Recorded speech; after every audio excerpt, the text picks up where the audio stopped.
இன்றைக்கி நம்ம எண்ணெய் கத்திரிக்காய் பொரியல் தான் பண்ண போகிறோம். அதுக்கு தேவையான அளவு எண்ணெய் ஊற்றிக்கலாம். ஸோ எண்ணெய் ஊற்றிட்டு எண்ணெய் நல்லா காஞ்சிக்கட்டும், சூடாகிக்கட்டும். காஞ்சிக்கணும் அப்படின்னா சூடாகிக்கட்டும்.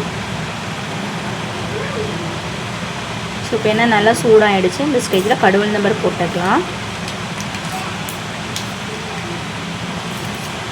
கடுகு உளுந்தம் பருப்பு நல்லா இந்த மாதிரி பொரிஞ்சு வரணும். ஸோ பொரிஞ்சு வந்ததுக்கப்புறமா கொஞ்சம் ஜீரகம் போட்டுக்கலாம்.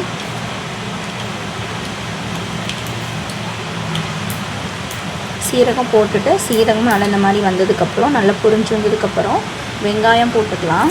சின்ன வெங்காயம் தான் இன்றைக்கி எடுத்திருக்கேன். ஸோ அதை ரெண்டாக கட் பண்ணி வச்சு போட்டிருக்கேன். ஸோ சின்ன வெங்காயம் போட்டுக்கலாம். சின்ன வெங்காயம் கொஞ்சம் நல்லா இதானதுக்கப்புறமா நம்ம வரமிளகாய் போடணும். இதுக்கு நீங்கள் பச்சை மிளகாய் போடனா போட்டுக்கலாம், பட் ஆனால் வரமிளகாய் தான் நல்லாயிருக்கும். இப்போ இந்த ஸ்டேஜில் வரமிளகாய் போட்டுக்கலாம். வரமிளகாய் போட்டுட்டு நல்லா மிக்ஸ் பண்ணி விட்டுக்கலாம். நல்லா மிக்ஸ் பண்ணி ஃப்ரை பண்ணிகிட்டே இருக்கணும். அப்போ தான் அந்த வரமிளகாயில் இருக்கிற அந்த காரம் அப்படி அதெல்லாம் வந்து அந்த வெங்காயத்தில் இறங்கும். அந்த ஃப்ளேவர் அப்போ தான் இறங்கும். இப்போ டேஸ்ட்டு நல்லாயிருக்கும். அந்த காரம் அப்போ தான் நமக்கு இதாக இருக்கும். ஸோ இப்போ இதை நல்லா எல்லா பக்கமும் வெங்காயம் அந்த வரமிளகாய் இதாகிற மாதிரி மிக்ஸ் பண்ணி விட்டுக்குவோம். ஸோ மிக்ஸ் பண்ணி விட்டுட்டு நல்லா அந்த வெங்காயம் பார்த்திங்க அப்படின்னா ப்ரௌன் கலரில் வரணும். அப்போ தான் நல்லாயிருக்கும். ஸோ இந்த மாதிரி வெங்காயம் பாருங்கள் எந்த அளவுக்கு வதங்கி நல்ல ப்ரௌன் கலரில் வந்திருக்கு. ஸோ இந்த மாதிரி வந்ததுக்கப்புறமா கத்தரிக்காய் போட்டுக்கலாம்.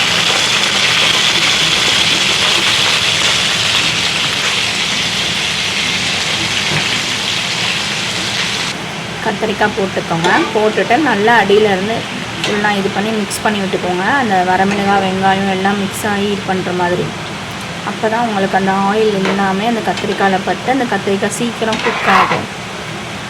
ஃபுல்லாக சுற்றி நல்லா கலரி விட்டுக்கோங்க. கத்திரிக்காய் வந்து ஃபஸ்ட்டு பார்க்க நிறையா இருக்கிற மாதிரி இருக்கும். வதக்கினோன்னே அப்படியே சுருங்கி கொஞ்சம் தான் இருக்கும். ஸோ அதனால் நல்லா சுற்றி கிளறி விட்டுக்கோங்க. நல்லா வதங்கிக்கட்டும். நல்லா இந்த மாதிரி கிண்டி விட்டுட்டு ஒரு 2 செகண்ட் இந்த மாதிரி கிண்டி விட்டுட்டே இருக்கணும். அப்போ தான் அந்த எண்ணெய் இதெல்லாம் மேலே இதாகி வரும். ஸோ 2 செகண்ட் இந்த மாதிரி கிண்டி விட்டுட்டு ஒரு மூடி போட்டு நம்ம இப்போ மூடி வச்சுக்கலாம். ஸோ கொஞ்சம் நேரம் அந்த அப்படியே இருக்கட்டும். மூடி போட்டு மூடி வச்சுட்டு இப்போ மூடி ஓப்பன் பண்ணி பார்க்கலாம். இப்போ கொஞ்சம் குக்கிங் ஆகிடுக்கு. ஒரு 3/4 தான் வெந்திருக்க மாதிரி இருக்கும்.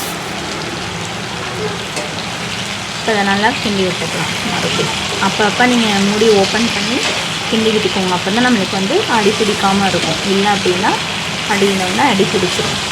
இந்த கத்திரிக்காய்க்கு வந்து மெயினே ஆயில் மட்டும்தான். ஸோ நீங்கள் தண்ணி எதுவும் ஊற்ற வேண்டாம். ஒன்லி வந்து ஆயில் எண்ணெயிலே இதை வந்து வதக்கணும். அதுதான் டேஸ்ட்டு கொடுக்கும். அதனால இது பேர் வந்து எண்ணெய் கத்திரிக்காய். நீங்கள் எண்ணெயிலே மட்டும் வதக்குங்க. இதே இப்போ வந்து நீங்கள் ரசத்துக்கு சாம்பாருக்கு அந்த மாதிரி பண்ணுறீங்க அப்படின்னா இது கூட கொஞ்சம் கறி மசாலா தூள் சேர்த்துக்கலாம். அது அப்படி சேர்த்து பண்ணுறப்ப அது கொஞ்சம் காரம் எக்ஸ்ட்ரா இருக்கும், சாப்பிட நல்லாயிருக்கும். இப்போ இன்றைக்கி நான் வெண்டைக்காய் குழம்புக்கு பண்ணுறதுனால இப்படி பண்ணுறேன். மறுபடியும் மூடி போட்டு மூடி வச்சுக்கலாம். இப்போ நெக்ஸ்ட் எப்படி இருக்குதுன்னு பாருங்கள். இப்போ எப்படி வந்திருக்கு பாருங்கள். அதனால் அதை பரட்டி விடும்போது நல்லா ப்ரௌன் கலரில் இருக்கும். ஸோ நல்லா இந்த அளவுக்கு ஃபஸ்ட்டு நம்ம எவ்வளோ கத்திரிக்காய் போட்டப்போ எப்படி சுருங்கி எவ்வளோண்டு ஆகிடுச்சு பாருங்கள். ஸோ இந்த அளவுக்கு கத்திரிக்காய் நல்லா சுருங்கி வதங்குற அளவுக்கு நல்லா வதக்கி விட்டுக்கணும். அப்போ தான் கத்திரிக்காய் நல்லா குக்கிங்காகி வெந்திருக்கும். இந்த அளவுக்கு நல்லா வதக்கி விட்டு இந்த ஸ்டேஜில் உப்பு போட்டுக்கலாம். இப்போ இந்த கத்திரிக்காய் கம்மியானதுக்கப்புறம் நீங்கள் உப்பு போடுங்க. அப்போ தான் உங்களுக்கு அந்த கத்திரிக்காயோட அளவுக்கான உப்பு கரெக்டாக வரும். இல்லை நீங்கள் கத்திரிக்காய் நிறையா இருக்கும்போது போட்டிங்கன்னா கத்திரிக்காய் நிறையா இருக்குன்னு சொல்லி நிறைய உப்பு போட்டுருவோம். ஸோ இந்த ஸ்டேஜில் உப்பு போட்டு நல்லா 2 பக்கமும் சுற்றி இது பண்ணி கிளறி விட்டுக்கோங்க. ஃபுல்லாக எல்லாத்துலேயும் உப்பு நல்லா மிக்ஸ் ஆகிற அளவுக்கு ஒரு 2-3 செகண்ட் அப்படியே கிளறி விட்டுட்டே இருக்கணும். அப்போ தான் அந்த உப்பு வந்து நல்லா உள்ளே இறங்கி மிக்ஸ் ஆகும்.